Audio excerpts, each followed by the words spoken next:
এই মাটির সুপুত্র, এই মাটির সুযোগ্য সন্তান, এই মাটির জনে সুযোগ্য নেতৃত্ব নৌথিবা আমার সেই সমস্ত প্রিয় সাংসদ মহোদয় আউ থরে গোটে জোরজার করতালি হোক।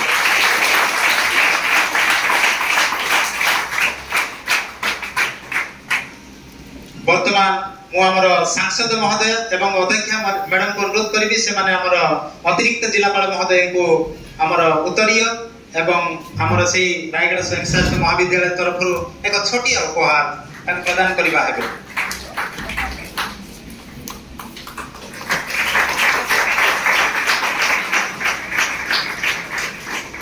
सबुआडे वृक्षरोपण चली तो आज आम से मान्यगण्य अतिथि को आम से वृक्ष उपहार दे स्वागत जनइबा चाहूँ।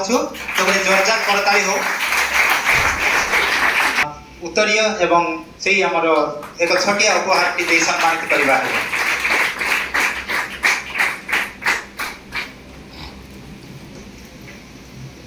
बहुत बहुत धन्यवाद सर। आपनकर स्वास्थ्यगत समस्या थिबा सत्वे आपण